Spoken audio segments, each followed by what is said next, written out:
बिस्मिल्लाहिर्रहमानिर्रहीम, अस्सलाम वालेकुम। आज की हमारी जो क्लास है वो ऑन चेंज इवेंट के ऊपर काम करना है और कुछ जो फंक्शंस हैं हमने इनको देखना है।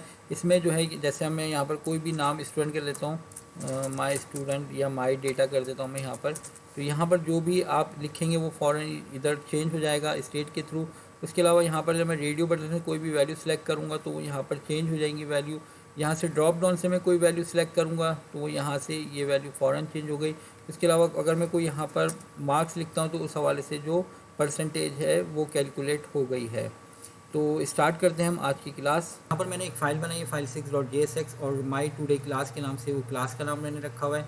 और हेडिंग बनाई हुई है और हेडिंग 2 मैंने बनाई हुई है और इसमें कुछ भी नहीं है। बात अब मैं जाऊँगा index.js के अंदर और यहाँ पर जो मैंने क्लास बनाई है माई टूडे क्लास, तो मैं इसको इम्पोर्ट करा लेता हूँ।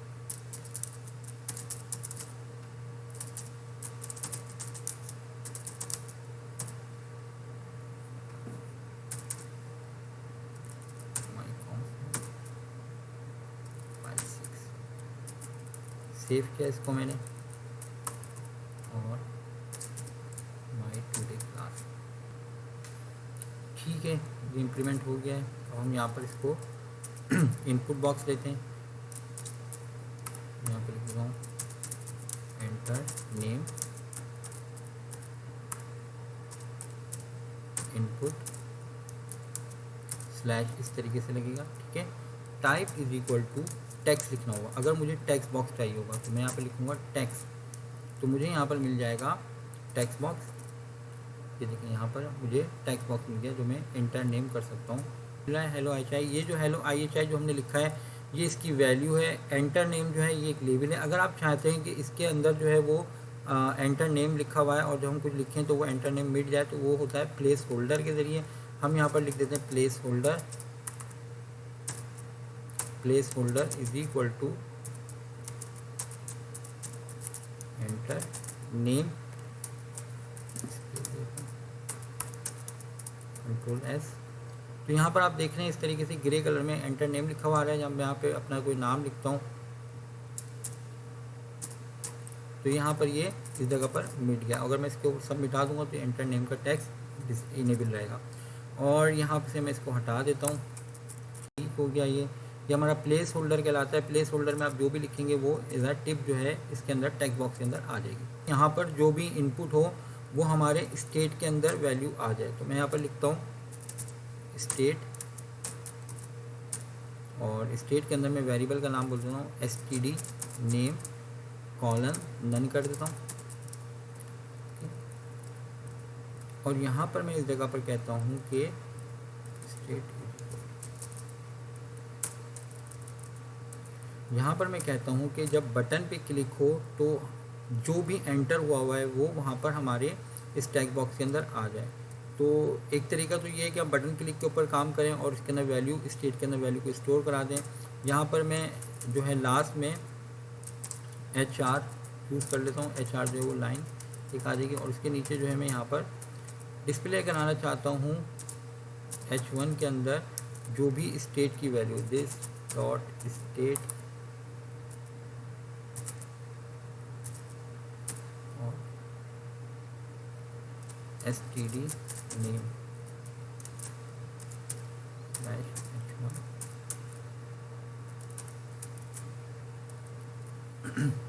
तो मैं यहाँ पर इसको आगे देखता हूँ, यहाँ पर अभी नन लिखा हुआ है। और जब मैं यहाँ पर कोई भी इनपुट करूँ और तो यहाँ पर इसकी वैल्यू गेट करके इस नन के अंदर वैल्यू सेट हो जाए, तो उसके लिए मैं क्या करता हूँ एक बटन बना लेता हूँ। बटन क्लिक 1 कर देता हूँ, इसको नाम स्लैश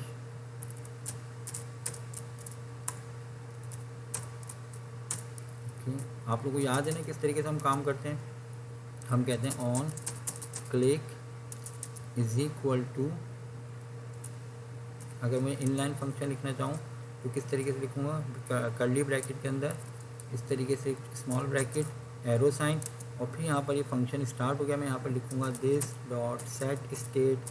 सेट स्टेट के अंदर मैं पैरेंथेसिस के स्मॉल ब्रैकेट के अंदर पैरेंथेसिस में क्या लिखूँगा, जो भी इसका नाम है std नेम कॉलन, मैं यहाँ पर क्या लिख देता हूँ एलिमेंट को गेट करना है, ठीक है। अगर कोई भी आप एलिमेंट को गेट करना चाह रहे हैं तो उसके लिए जो फंक्शन होता है वो गेट एलिमेंट का होता है, वो डॉक्यूमेंट की क्लास में मिलेगा। Document dot gate element by ID. ID हमने इसको कोई दी नहीं है तो इस वजह से हमें नहीं मिलेगा, तो हमें यहाँ पर क्या करना होगा, इस जगह पर इस टैग बॉक्स की कोई आईडी भी देनी होगी। मैं इसको कह देता हूँ T1। तो यहाँ पर जब मैं T1 लिखूँगा तो जो यहाँ पर T1 होगा वो गेट करेगा और डॉट वैल्यू क्या करेगा, उसकी वैल्यू को लाकर स्टोर कर देगा किसके अंदर, स्टेट के अंदर। रिपीट करता हूँ दोबारा, बटन के ऑन क्लिक इवेंट पर मैंने क्या काम किया हुआ है, मैंने कहा है कि सेट स्टेट करो। सेट स्टेट आप लोगों को पता है कि उसका सेंटेक्स क्या है, इस तरह से स्मॉल ब्रैकेट का फंक्शन स्टार्ट होगा और कर्ली ब्रैकेट के अंदर हमने इसके अंदर स्टेटमेंट लिखनी है। स्टेटमेंट क्या है, std नेम कॉलन। ये आप लोगों का सब पुराना लेक्चर है। डॉक्यूमेंट डॉट गेट एलिमेंट ये आप लोगों के लिए भी नया है। डॉक्यूमेंट एक क्लास है, इसके अंदर फंक्शन जो है उसका नाम है गेट एलिमेंट बाई आईडी। जब आप गेट एलिमेंट बाय आईडी और आईडी उसके अंदर असाइन करेंगे तो जो वैल्यू आती है वो आपको मिल जाएगी और वो वैल्यू आप किसी भी जगह पर स्टोर करा सकते हैं, जैसे अभी हमने std नेम के अंदर स्टोर कराया है। तो मैं यहाँ पर कुछ भी लिखकर एंटर करूँगा, क्लिक करूँगा तो ये इसकी वैल्यू यहाँ पर हो गई। इसी तरीके से अगर मैं किसी टेक्स्ट बॉक्स की वैल्यू क्लियर कराना चाहता हूँ तो मैं यहाँ पर क्लियर भी करा सकता हूँ। मैं इसी चीज़ को यहाँ पर Ctrl+C Ctrl+V, ये वही बटन है, ठीक है। इस जगह पर मैंने ये यहाँ पर काम नहीं करवाना है, सेट स्टेट नहीं करवाना, बल्कि मैंने क्या काम करवाना है, मैंने करवाना है कि जो इसकी वैल्यू है वो हो जाए एम्प्टी। यानी कि गेट करो फंक्शन में क्या करें, गेट करो, गेट एलिमेंट करो आईडी के हिसाब से कौन सा T1 को, और उसकी वैल्यू क्या कर दो, एम्प्टी कर दो। तो ये जो क्लिक टू के ऊपर जो काम होगा वो यहाँ पर इसको एम्प्टी कर देगा। तो मैं यहाँ पर इसको कुछ भी लिखूँगा, ये यहाँ पर इसकी वैल्यू यहाँ पर हो गई, स्टेट की वैल्यू स्टेट ने यहाँ पर डिस्प्ले कर दिया और दूसरे वाले बटन पे क्लिक करने पर वो एम्प्टी हो रहा है। अब हम बात करेंगे ऑन चेंज इवेंट के ऊपर कि हम ये जब जिस वक्त टेक्स्ट बॉक्स अभी का क्या काम हो रहा है कि जब यहाँ पे हम इनपुट कर रहे हैं और जब क्लिक कर रहे हैं तो ये काम परफॉर्म हो रहा है। और परफॉर्म क्या हो रहा है कि यहाँ पर स्टेट की वैल्यू बदल रही है और स्टेट की वैल्यू जब बदलती है तो कंपोनेंट हमारा पूरा का पूरा रिफ्रेश हो जाता है। मैं चाहता हूँ कि क्लिक के ऊपर काम ना हो बल्कि जब चेंज हो रहा हो तो उसी वक्त ही वैल्यू उसकी बदल रही हो।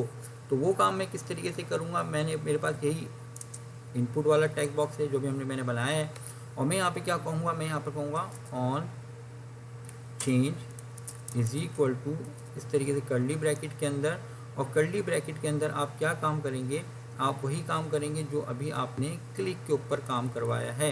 यानी कि इस जगह पर आपने ये पूरी की पूरी जो स्टेटमेंट जो क्लिक के ऊपर किया था इसको कॉपी किया और ऑन चेंज के ऊपर आपने इसको पेस्ट कर दिया। Ctrl+S hello IHI। तो अब जैसे जैसे मैं यहाँ पर इनपुट करूँगा तो मेरे पास जो है वो इसी हिसाब से हमारे पास स्टेट की वैल्यू भी बदलती रहेगी जब मैं इनपुट करूँगा। तो ये होता है ऑन चेंज इवेंट। तो मेरे ख्याल से ये आप लोगों ने अगर पूरी प्रीवियस लेक्चर को देखा होगा तो ये आसानी से ये बात आप लोगों को समझ में आ गई होगी। अब हम बात करेंगे रेडियो बटन की चेंज इवेंट पे काम किस तरीके से होता है। तो आपने करना ये है कि डिव के अंदर बना लें ताकि डिव जब रेडियो अपनी वैल्यू चेंज करे तो पूरा डिव जो है उसके ऊपर काम हम करवा सकें, वरना इंडिविजुअल एक एक को हमने ऑन चेंज करना होगा। तो हम यहाँ पर कहते हैं कि इनपुट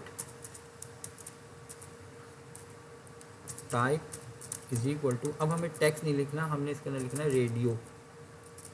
Ctrl+S करेंगे तो आपको ये नज़र आ जाएगा, ये रेडियो इस तरीके से, ठीक है। यहाँ पर मैं कह देता हूँ रेडियो किस चीज़ का है, पाइथन का। BR लाइन ब्रेक हो गई, पाइथन रिएक्ट JS और C#. ये हमें तीन इस तरीके से रेडियो बटन मिल गए। अब इसमें प्रॉब्लम क्या होगी कि आप देखिएगा यहाँ पर जब मैं किसी को सिलेक्ट कर रहा हूँ तो यहाँ पर ये सारे के सारे सिलेक्ट होके आ रहे हैं। तो हमें इसको ग्रुपिंग करना होगा ताकि जो है ये अभी क्या है सब इंडिविजुअल अलग अलग रेडियो बना हुआ है। तो हमें ग्रुप करने के लिए जो हमारे पास एट्रीब्यूट होता है इनपुट का वो होता है नेम का। नेम इज इक्वल टू मैं R1 कर देता हूँ, R2 कर दूँ, ABCD कर दूँ, जो दिल चाहे मैं कर दूँ, मेरी मर्ज़ी में जो भी नाम रखना चाहूँ यहाँ पर रख सकता हूँ। तो Ctrl+V किया, Ctrl+S किया। तो अब यहाँ पर इस जगह पर पाइथन के लिए रेडियो बटन एक वक्त में एक सिलेक्ट हो रहा है, सी शार्प इस तरीके से ये एक वक्त में एक वैल्यू सिलेक्ट हो रही है। ठीक है, तो अब मुझे करना ये है कि इस जगह पर इसको वैल्यू भी असाइन करवानी है, क्योंकि हमें जो है जब क्लिक हो तो उस वक्त हमें पता चले कि कौन से रेडियो बटन पर क्लिक हुआ है। तो यहाँ पर हम क्या काम करेंगे, हम यहाँ पर करते हैं कि value is equal to Python कर देता हूँ, इसकी वैल्यू पाइथन, क्योंकि ये डिस्प्ले टैक्स से ये हमें गेट नहीं करना, हमें डिस्प्ले टैक्स से कोई काम नहीं है, डिस्प्ले टैक्स सिर्फ डिस्प्ले के लिए होता है, असल काम वैल्यू का होता है। तो मैं यहाँ पर करता हूँ रिएक्ट, उसको मैं क्या कहता हूँ सी शार्प। तो ये हमारे पास वैल्यूज़ आ गई हैं, अब हम इसके ऊपर वर्किंग करेंगे। ओके, तो हम यहाँ पर बात करेंगे इस जगह पर ऑन चेंज इवेंट पर, यहाँ से भी कर सकता हूँ और मैं इसके डिफ के ऊपर भी काम करवा सकता हूँ। तो मैं डिफ के ज़रिए काम करता हूँ, मैं कहता हूँ कि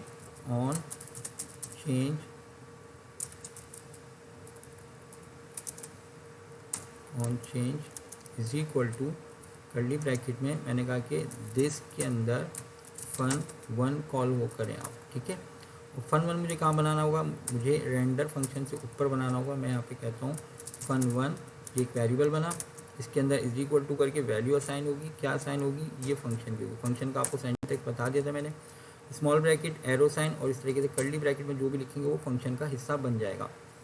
तो मैं यहाँ पर कहता हूँ कि इस जगह पर क्या चीज़ है, मैं फ़िलहाल अलर्ट के ऊपर काम करवाता हूँ। मैं कहता हूँ कि अलर्ट के ऊपर मुझे पता चले कि क्या चीज़ इनपुट हुई है। तो अब हमें यहाँ पर पता नहीं चल सकता कि किस चीज़ के ऊपर इनपुट हुआ है। तो यहाँ पर हमारे को जो है ई या ए बी सी डी कोई भी आप वेरिएबल बना दें, उस वेरिएबल के अंदर जो है कौन से कंपोनेंट के ऊपर चेंज हुआ है उसकी इंफॉर्मेशन इस ए बी सी के अंदर आ जाएगी।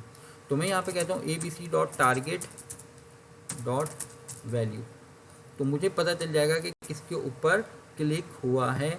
और fun1 मैंने बनाया हुआ है यहाँ पर क्लास के अंदर, और यहाँ पर मैं इसको कॉल कर रहा हूँ। तो मैं यहाँ पर इसको देखें रिएक्ट आ गया लिखा हुआ। जब मैं सी शार्प के ऊपर क्लिक कर रहा हूँ तो सी शार्प की वैल्यू आ गई, जब मैं पाइथन के ऊपर कर रहा हूँ तो पाइथन की वैल्यू आ गई। तो इसका मतलब हमारा काम यहाँ तक सक्सेसफुली हो गया है, मुझे ये अलर्ट की ज़रूरत नहीं है। अब मैं यहाँ पर लिखता हूँ कि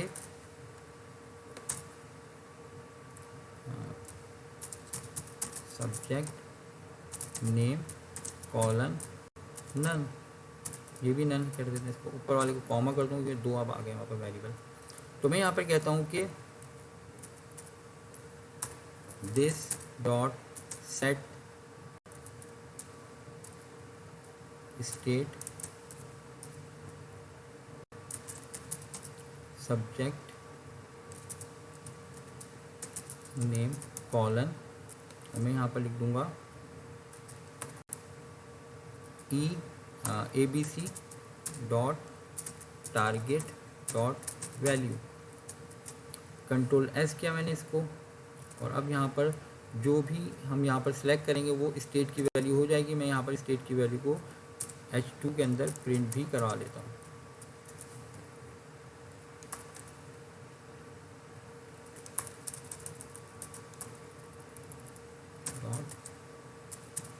सब्जेक्ट नेम कंट्रोल एस, तो यहाँ पर अभी नन आ रहा है हमारे पास। तो हम यहाँ पर जब इसके ऊपर कर रहे हैं क्लिक तो यहाँ पर देख रहे हैं कि इसकी वैल्यू भी चेंज हो रही है। एंटर नेम, तो अहमद अली स्टूडेंट नेम है, कौन सा कोर्स सेलेक्ट कर रहे हैं वो यहाँ से हमने सेलेक्ट कर लिया। अब हमें शिफ्ट के लिए क्या काम करना होगा, शिफ्ट के लिए हमें ये करना होगा कि हम यहाँ पर एक ड्रॉप डाउन बना देते हैं जिसमें मुख्तलिफ शिफ्ट्स होंगे, वो शिफ्ट सेलेक्ट करेगा, तो उसके ऊपर भी हम काम करेंगे एज आ जो है चेंज इवेंट के ऊपर। आपने यहाँ पर क्या करना है, आपने सिलेक्ट को यूज़ करना है। सिलेक्ट के टैग के अंदर जो है आप यहाँ पर ऑप्शन देंगे,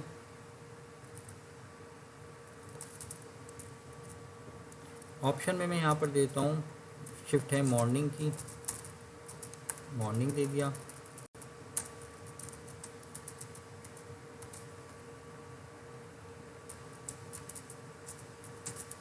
इवनिंग दे दिया और नाइट।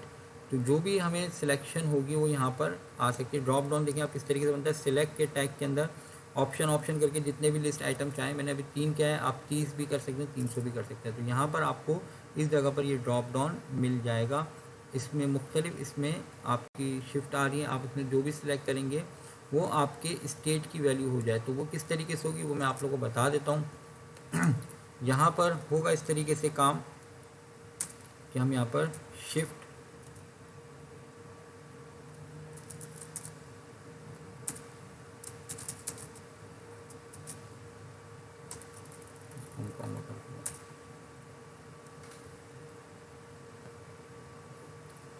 ओके, तो हमने इसको शिफ्ट बनानी है।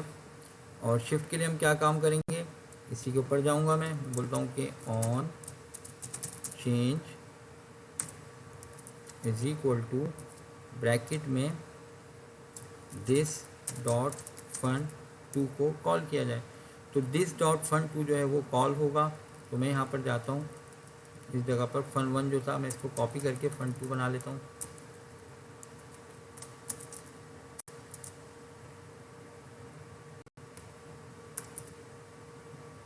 मैं यहाँ पे कहता हूँ कि शिफ्ट की वैल्यू क्या हो जाए, जो ABC के अंदर आ रहा है टारगेट उसकी वैल्यू हो जाए। ओके, तो हमने अभी वैल्यू नहीं दी है, तो जो हमारा डिस्प्ले टेक्स्ट है वही हमारे पास जो है वो शिफ्ट में आ जाएगा। तो हमने यहाँ पर क्या काम किया है, सिलेक्ट, आप लोगों को समझ में आ गया होगा किस तरीके से ड्रॉप डाउन बनेगा। इसके अंदर सिर्फ हमने ऑन चेंज वाला इवेंट कॉल किया, ऑन चेंज के हमने फन टू को कॉल कर लिया। फन टू में भी देखें क्या है, बिल्कुल जैसे जिस काम हो रहा था हमारे पास फन वन के अंदर, बिल्कुल वही काम हमने किया है। अब हमने शिफ्ट के अंदर करा, वही यानी कि जो सिलेक्टेड वैल्यू है वो आकर यहाँ पर स्टोर हो जाएगी शिफ्ट के अंदर। हम इसको यहाँ पर आया कोई एरर, शिफ्ट नन पे कंट्रोल एस किया। ओके, तो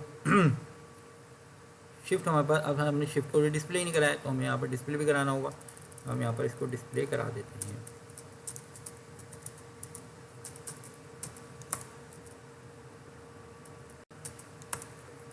कॉपी पेस्ट कर रहा है, ये हमने गलत किया, डॉट यहाँ पर आएगा शिफ्ट।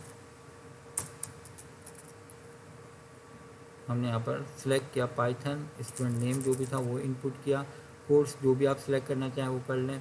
जब हम शिफ्ट सेलेक्ट करेंगे मॉर्निंग की तो यहाँ पर देखें अपने हिसाब से वैल्यू को बदल रहा है।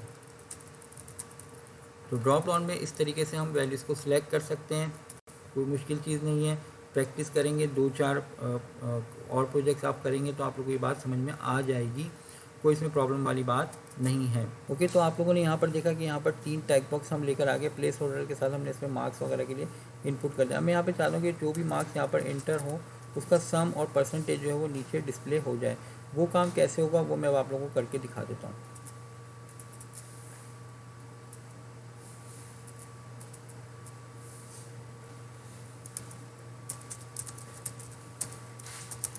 On change is equal to, मैं यहाँ पे कॉल करूँगा फन थ्री को, दिस डॉट फन थ्री,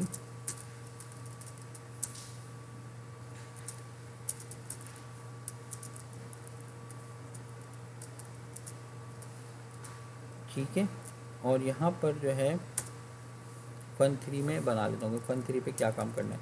मैं यहाँ पे कहता हूँ कि fun three is equal to, bracket में जो वेरिएबल आएगा वो मैं नाम लिख देता हूँ। इस तरीके से यहाँ पर कर्ली ब्रैकेट आएगा और कर्ली ब्रैकेट के ऊपर जो है यहाँ पर हम कोई भी काम परफॉर्म करवा सकते हैं, ठीक है। तो हम यहाँ पर क्या काम करते हैं, हम यहाँ पे कहते हैं कि वेरिएबल बना लेते हैं। मैथ के लिए m 0 कर देता हूँ, फिजिक्स के लिए p 0 कर देता हूँ, केमिस्ट्री के लिए c 0 कर देता हूँ, कॉमा आएगा, ठीक है। ये हमारे पास वेरिएबल्स बन गए हैं। अब मैं यहाँ पे कहता हूँ कि ABC डॉट, पहले तो मैं सेट स्टेट का फंक्शन करूँगा, this dot set state, math का जो मैथ की जो वैल्यू है उसके अंदर कॉल हो ABC डॉट वैल्यू, ठीक है।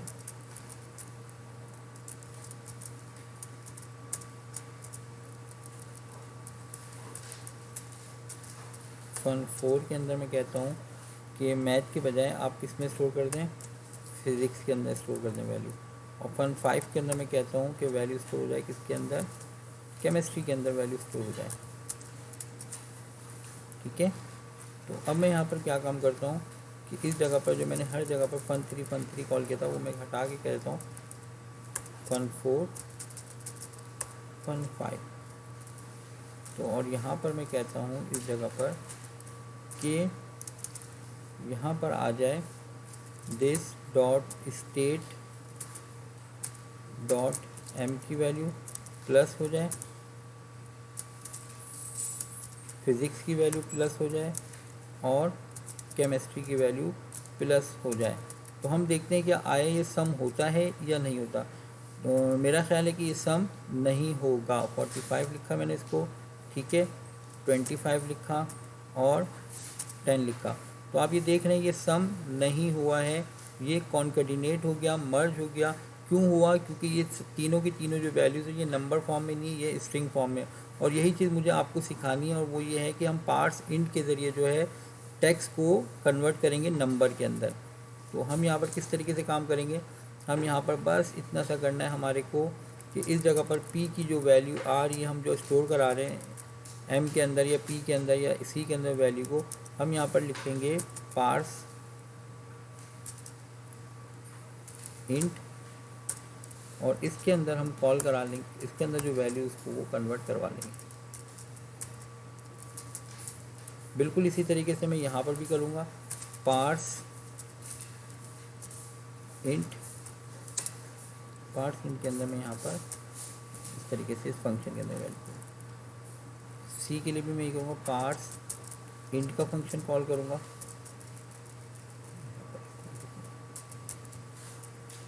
कंट्रोल एस करूँगा मैं। यहाँ पर जो वैल्यू थी हमारे पास जो आ रही थी, हम इसको डाल देते हैं H2 के अंदर।